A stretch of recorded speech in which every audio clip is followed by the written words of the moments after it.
How travel can lead to peace. Famous explorers like Christopher Columbus, Lewis and Clark, as well as Marco Polo, among others, all understood the importance of travel and exploration, and while it has been many decades since their times, it is imperative that we find the reasons within our own cultures to have an eye out for someplace beyond our own nation.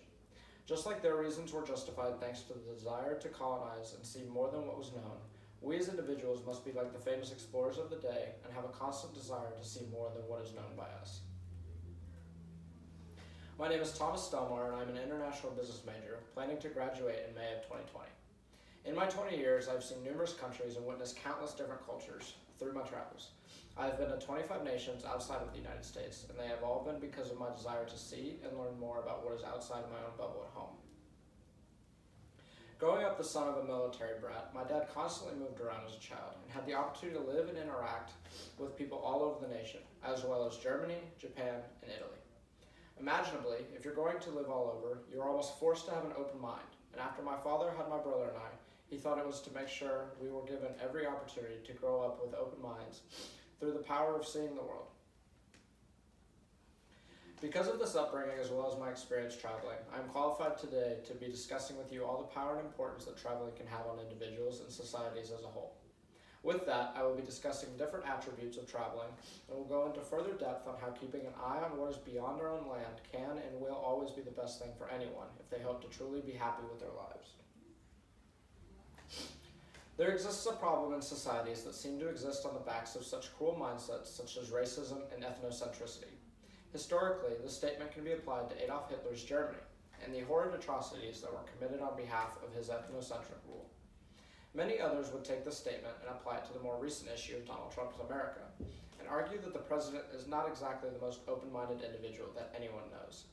When we allow closed-mindedness to rule our thoughts, it will in turn rule our actions, and the principal good that traveling does is that it opens our minds to cultures and ways of living that we ourselves would never dream of or think of undergoing. While trying to our best to attain an open-minded society is important, is because without it, we do not allow ourselves the opportunity to understand all people. And if we do not at least attempt to understand all people, where is the hope in getting along with all people? People's actions are always being put on by history, and that history is often an individual one, but can also be societal as well.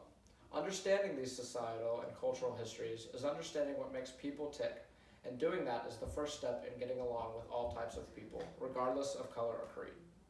If we all went to just one place that directly contrasts our current way of life, i.e. different foods, language, history, etc., we would be able to understand the culture that is behind the thoughts of so many different people who directly differ from ourselves.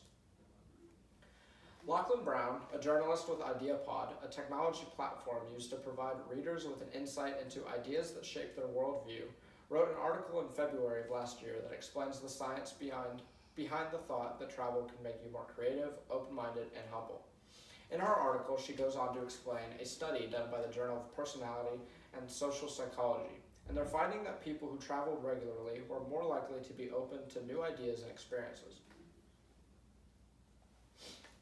So, traveling helps us become more open-minded, and the more open-minded one is, the more willing they are to trying and experiencing new cultures and embracing new perspectives that may differ from our own.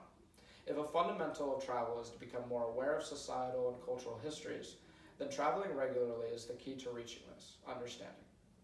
The Seattle Times ran an opinion piece back in early 2015 by Rick Steves, an author of European travel books and the TV host of numerous travel shows, that explains his thoughts on travel and how he has found that traveling is one of the best ways to put current events in perspective.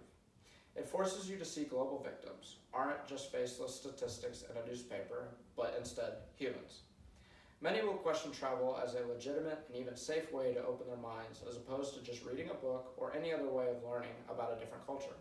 And my response, in comparison of an article written by Leon Logothetis of the Huffington Post, is that traveling and learning firsthand is the most traditional way of learning. And quite frankly, if you're careful and meticulous, it can also be relatively safe. Tourism and peace have in recent years been discovered to be directly linked to one another. According to a report written by a partnership between the World Travel and Tourism Council and the Institute of Economics and Peace, countries with a more open and sustainable tourism sector tend to be more peaceful. World peace is always used as the pinnacle of what could be achieved by society, and if we all take into account and put forward practices that would allow us to see more of the world and in turn understand more of it, the societal pinnacle does not have to be as far off as it may seem.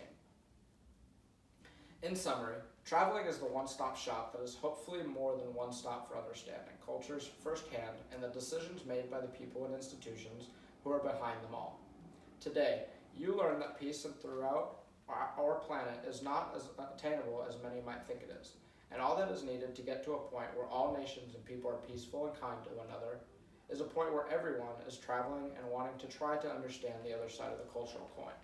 I call all of you to begin planning your next trip now. Whether it be across your town, your nation, or just simply across the planet, plan that trip that will keep you wanting more, or that will make you finally believe that you have a deeper understanding of even just one other society or culture.